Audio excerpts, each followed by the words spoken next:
গণপরিবহন কমে গেছে, এর মধ্যে ভাড়া সরকার বলছে বাড়ানো হবে, কিন্তু আমরা দেখছি যারা গণপরিবহনে যাতায়াত করি ভাড়া এর মধ্যেই বেড়ে গেছে।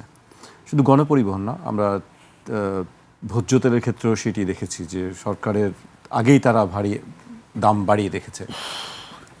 মুস্তফা কামাল ভাই, জ্বালানি তেল তো মূলত এখানে প্রাসঙ্গিক। জ্বালানি তেল এমন একটা বিষয়, সরকারিভাবে কখনোই বলা হয় না যে জ্বালানি তেলের দাম বাড়ানো হয়েছে। এবার যে বাড়ানো হয়েছে এটাও বলছে না, সরকারি ভাষা আছে একটা, বলা হয় সমন্বয় করা হয়েছে। আর আমরা যারা ভুক্তভোগী অথবা ক্রেতা তারা বুঝে যে বাড়ানো হয়েছে। এই গেল একদিক।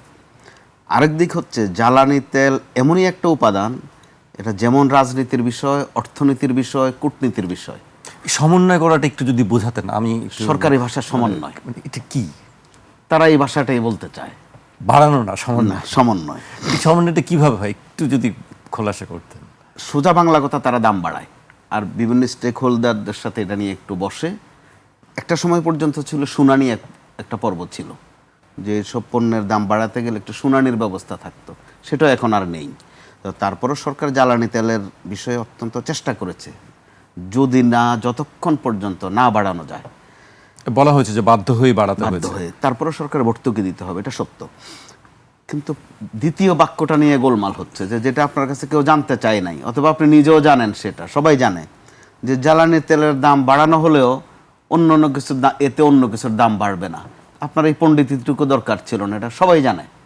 যেই মাত্র জ্বালানি তেলের দাম বাড়ে বা বাড়বে বলে শোনা যায়, যথারীতি সব কিছুর দাম বেড়ে যায়। আমরা সরকারের পক্ষ থেকে সেই বক্তব্য পেয়েছি। তো দরকার ছিল না এই বাড়তি কথাটুকু বলার।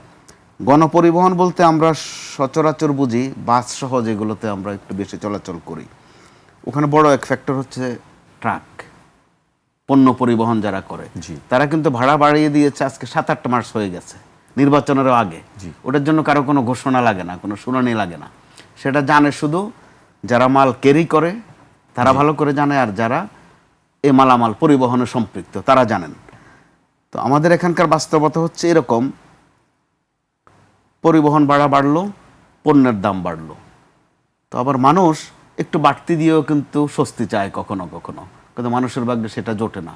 আপনি দেখেছেন তেলের দাম বাড়ানোর পরে যদি সবার জন্য তেলটা অ্যাভেলেবল হতো বা অন্তত কষ্ট একটু কমতো, তাতেও মানুষ কিন্তু এত ক্ষুব্ধ হতো না।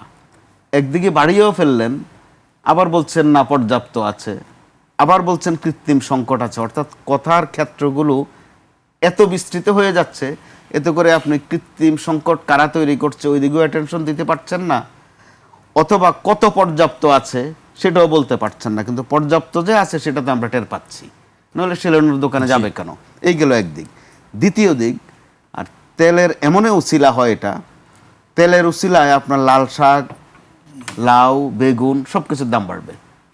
যে অর্থনীতির কিচ্ছু বোঝে না সেও কিন্তু একটা ব্যাখ্যা দিয়ে দেবে যে তেলের দাম বেড়েছে তো এই জন্য বেগুনের দামও বেড়েছে, অথবা হরমুজের এই অবস্থা তো এই জন্য আমাদের তরমুজের মার্কেটের এই অবস্থা। তার একটা ব্যাখ্যা দাঁড় করিয়ে দেয়, যার আসলে সে তরমুজ শুধুই বিক্রি করে, তরমুজের সঙ্গে হরমুজ চলে আসছে, হ্যাঁ নিয়ে আসে টেনে, আপনি কিচ্ছু বলতে পারবেন না তাদেরকে। এটা এক অরাজকতা। তো একটা আকাঙ্ক্ষা ছিল, প্রত্যাশা ছিল যে এগুলো চলেছে দীর্ঘদিন। নতুন এই সরকার একদিকে এসেছে একটা অর্থনৈতিক দুরবস্থার মধ্যে, একদম কঠিন একটা সময়ে, এখানে এখন এসে যোগ হলো জ্বালানি তেল। সেই সাথে আবার দেখেন কাকতালীয়ভাবে বা সময়ের দুর্ঘটনা, যেটা হামের যে হানা দিল, তার উপর কি কঠিন এক সময় কৃষি সেক্টরের জন্য। সেচের মৌসুম, ফসল তোলার মৌসুম, এই সময় বিদ্যুৎ নাই। ঢাকার বাইরে কোনো কোথাও 7-8-9 ঘন্টাও বিদ্যুৎ, আরো বেশি আমরা খবরে গড়ে 7-8 ঘন্টা দাঁড়াচ্ছে, কোথাও 12 ঘন্টা, 11 ঘন্টা, 12 ঘন্টা কোথাও। এই অবস্থাটার একটা অবসান খুবই জরুরি। অবশ্যই, নিশ্চয়ই সরকার হয়তো সে বিষয়টি নিয়ে চেষ্টা করছেন, আমরা হয়তো সেটি আগামী দিনে দেখতে পাবো। আমাকে এখানেই শেষ করতে হচ্ছে। আপনাদের দুজনকে অনেক ধন্যবাদ আমাদেরকে সময় দেওয়ার জন্য।